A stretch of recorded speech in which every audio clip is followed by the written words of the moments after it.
Okay. Okay. Here we go. Taylor Swift. Taylor Swift. I just want to start this by saying hello to everyone who likes Taylor Swift. I actually do like Taylor Swift. I don't care. Ben is pandering To who? Taylor? the world, The Swifties? and he's trying to capitalize on the popularity of Taylor Swift and the algorithm. That's true. So what? At least I'm being honest. And I will say that You don't actually like her. I do. I'm neutral to positive on Taylor Swift. I think that she's a job creator. I think she's contributed a measurable amount to this year's GDP. I think that she's clearly a good person. She gave all her truck drivers like $1 million each. Honk honk, can I get a Does toot that make you a toot? good person? You guys fucking tons of money. I Give think more it's- away. I think she's- Where's my money? I think she's pretty objectively a good person. She doesn't give me anything. Name one bad thing that came out about Taylor Swift. I have no problem with her as a person. I'm completely neutral to her. I think I'm so tired of her. Oh. There is something interesting to be said about what happened with her this year. And it's also like all self-fulfilling. It's like people are like, oh, Taylor is everything, so we need to make it everything. Like she goes to a football game and it's like, just point the camera at her a bunch and I don't know. She is America's Princess Diana. She's a living, breathing, not soap opera. Also, maybe quite possibly the most boring person to ever be so famous. Interesting. Yeah, You can't argue that she's like an exciting person. That's right. She is quite milquetoast. She doesn't do her own stunts. For example, what? this is coming out in the wake of her being Times Person of the Year. Right. I don't know. Have you read the article? No. Did you? Yes, it's so long. Wow. What does she say? She's just incredibly... Did she say anything about me? She said nothing about you. Fuck. She's just an incredibly goofy and boring person. And like the way they talk about her and stuff is just like she's this enthralling... I mean, it opens in a very funny way. Taylor Swift is telling me a story, and when Taylor Swift tells you a story, you listen. Because you know it's going to be good. Not only because she's had an extraordinary life, but because she's an extraordinary storyteller. This one is about a time she got her heart broken, although not in the way you might expect. She was 17, she says, and she had booked the biggest opportunity of her life so far. A highly coveted slot opening for country superstar Kenny Chesney on tour. Wow. This was going to change my career, she remembers. That was back when Taylor had the really, really curly hair. Yeah. But a couple weeks later, Swift arrived home to find her mother, Andrea, sitting on the front steps of their house. She was weeping, Swift says. Her head was in her hands as if there had been a family emergency. Through sobs, Andrea told her daughter that Chesney's tour had been sponsored by a beer company. Taylor was too young to join. I was devastated, Swift She says. was too young. Yeah, because of the whole beer thing. Oh. But some months later, it's like, that's a boring fucking story. You Yeah, tell I me thought that it was shit, going to be like a cat died. Who gives a fuck? Yeah. That's you're gonna open with that. That's the biggest. But fucking that is story. a pretty that's big a good story. That's a pretty big hurdle when you're 17-year-old Taylor Swift and you're like, I'm about to open for Kenny Chesney, and then beer came along and ruined it. I guess. Damn. Hardly dude. a hardship too. What ends up happening is fucking Kenny Chesney gives her a fuck ton of money. He's like, here's all the money anyway you're gonna make on the tour. Wow. Yeah. See, I would have just quit after that. Listening to Swift share this on a clear fall afternoon in her New York City apartment, I'm struck by how satisfying the story is. Well, maybe if you were there listening, you would feel differently. I do. I just. There are high stakes at the outset.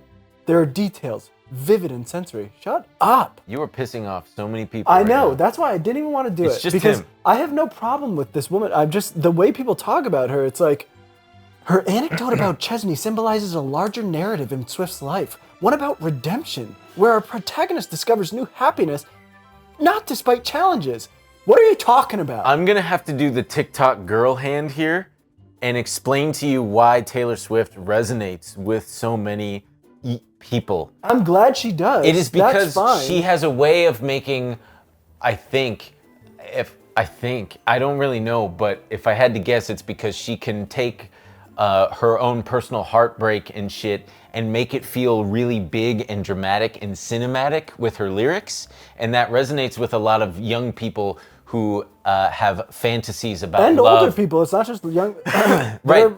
Taylor Swift is my age. We were both born in the same year. And I know women my age and older who are obsessed with her and find that same connection. She's to, like a... And men too. She's the musical version of a romance novel that horny grandma used to read. Ooh, people are not going to like that. Why? That's true. Swifties? I'm not saying that the romance novels are bad. I'm saying that horny grandma used to read them. With the, like, Fabio on the cover and shit. Does that get picked up? I think it's in the apartment, right? She has her own gravitational pull, and it is wild to see that an individual wields that much power. And it is also interesting, it's just interesting to see her navigate this fame and to live under such a fucking microscope. And I do think that she will run for president one day. No, I think she's absolutely going to run for president. Why? Because she cares. You're crazy. I think she cares. I think she's too ambitious, and she's gonna feel like music's like fine, but like I wanna give back. But she wants what? She wants to give back. In what way? In the way of public service. She's gonna what? Yeah, read me another quote. Well, I'm trying to find the one. Did you see the fucking Horcruxes one? Oh yeah, the nerd ass comment she made. Yeah. Yeah, where she said she's trying to. Some Harry Potter shit. Yeah, that kind of thing. I just, because I mean, Taylor Swift fans and Harry Potter fans. The Venn diagram is almost a perfect circle, I feel like. That's the thing. She's like such a fucking dork, which is fine. My man. I know. She is a dork, and I think that makes her endearing to her fans. I think her fans also probably align quite a bit with her awkwardness with her sexuality. She's sexually awkward. Oh, I mean, she's completely sexless. You can tell that if like you're having sex with her and your tummies touch and it makes the fart sound, that she cries. What? You don't know what I'm talking about? You've never had that happen. Your tummies touch and fart? Yeah. You never had that happen? You're having sex and your stomachs touch in such a way that it creates a suction and it makes a fart sound? You've never had that happen? No. Am I crazy? So, fucking goddamn it. My response to anything that happens, good or bad, is to keep making things, keep making art, she considers. But I've also learned there's no point in actively trying to quote-unquote defeat your enemies. She says, trash takes itself out every single time. No, it doesn't. Like, the garbage man does. That literally is not what happens. Maybe you're so rich that, yes, trash just gets taken out. But like, what are you talking about? Yeah. We gotta find the Horcruxes one. It's really loud. Do you think the audio is going to be able to... It's going to be able to... I'm a little worried. Oh, Jesus. Also, where are they listening? Are they Yeah, let me outside? It sounds like it's over there, but that's... No, it's not. I can hear it right here.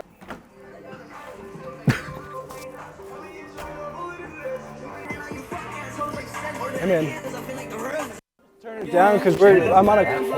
Yeah, it's so loud, and I'm on a call. It could have been peaceful, you know, you don't have to come out all aggressive. What? Oh, I'm not aggressive. I'm just asking if you can turn it down. Why? Because you want to come with an attitude about it, bro. What was the attitude? I'm not doing anything wrong, bro. All I did was ask you to turn it down. What's the problem? Do we have to go out there? Attitude that you came with it, bro. Is this for real? See what I mean? You still got an attitude. All right, man. Where was that? It's a guy sitting out there rolling a huge blunt with a speaker, big speaker, just blasting it. And he's like, okay, he turned it down. But like, it was still loud. And I was like, it's so loud. He was like, you don't have to come out here with attitude about it. And I was like, dude, what? And then I walked away and just goes, jackass. And that's why I walked back and I went, really? Like, what? Yeah. I just asked you, like, what do you want out of this? Yeah, he's fully still playing it loud, but whatever. Whatever. I'll just say this. Blank Space is a great song. I really like that song. And do you know anything about Blank Space? The song? Yes. I'll write your name. No. But it's a commentary on how the tabloids took her romantic life and extrapolated from it. What are you just reading on your phone the whole time? I'm reading this fucking crazy shit she says. She's commenting on how they so much as see her out with another guy, and they conclude all these crazy things about her and her romantic life, and that she's this monster, but she's not. And I thought that was kind of prescient. I have no problem with her music. I have no problem with her. Yeah, I'm just like, I feel crazy that it's all people talk about. I think it's because she hadn't... Just maybe the most boring woman. She did captivate. I think it's kind of a mixture of an intense fandom and a really talented songwriter, and then her going on such a massive The tour. fandom is more what I have take issue with. They're scary. Some of those videos from the concerts, Yeah. absolutely nuts. Someone died at one of the concerts in Brazil. Yeah, but that's because of heat. Yeah, but still, if you're Taylor Swift, I don't know how I'd feel if I had a concert and someone She felt died. terrible. They asked her about it. I saw a great tweet where she's in her kitchen, just like, I don't know, playing with beans or something. And someone says, Taylor wow. Swift is in her kitchen playing with beans. Yeah, she's got like beans or something. And maybe it's chocolate. But someone tweeted and was like, I love that her kitchen is clearly like lived in, unlike some celebrities. And someone quote retweeted it and said, she doesn't know or care that you exist. I mean, it is that. Also, I'm just shocked she's the person of the year. I'm not at all. I could have called that a mile. I called it a mile away. You know how many pop stars have been the person of the year? None. I think she might be the first. Last year it was Vladimir Zelensky and the spirit of Ukraine. Poor Zelensky. He's had quite a fall from grace. Then it's Elon Musk, Kamala Harris, Joe Biden, Greta Thunberg. Kamala Harris was a person of the year? Yeah, how the hell did you get that? Jeez Louise. Donald Trump, of course, Merkel, the Ebola fighters, Pope Francis, Barack Obama, all these fucking people. Ben Bernanke. What was 2001's? Was that It was 9/11? it was both of the towers. Are you serious? No. Oh, I was going to say, I could see 9/11 being the person It of was the year. Rudy Giuliani. Rudy of course. Giuliani. The America's mayor. Yeah. You know what my absolute, the one I hate the most though? Who? 2006. You know what it was? The cover was just a fucking mirrored material. Oh, and it was you. Yeah, you are the person of the year. That's incredible. Yeah. I do want to say that I like Taylor Swift, and I respect her, and I admire her. And I like her too. I think she's just getting started, and I do think that she's going to go on to do great things, and I really hope she doesn't, like, I don't know, die in a plane crash. Because, I mean, that would just be just the thing that our timeline needs, right? A tragedy like that. We are due for a tragedy. Someone's going to die. Someone I don't understand why she talks like that, though. What do you mean? Like, did you see the thing she said about Travis Kelce? She was like, yeah, and then he mentioned me on his podcast. Oh, and it was sick or something. It was metal as hell. It was metal as hell, And yeah. I'm like, what? You hang out with people. Why? You don't talk like, what is that? Football guy talking about you on his podcast isn't metal. No. Talking about metal would be Metal as hell. Yeah. Damn. Yeah. I'm jealous of those guys, man. Football playing brothers with a podcast, and you're dating Taylor Swift? Boy, that other brother is a real loser. I'm not jealous of anybody dating Taylor Swift. Man, I would be. It'd Why? be fun, because she's probably a ball of laughs.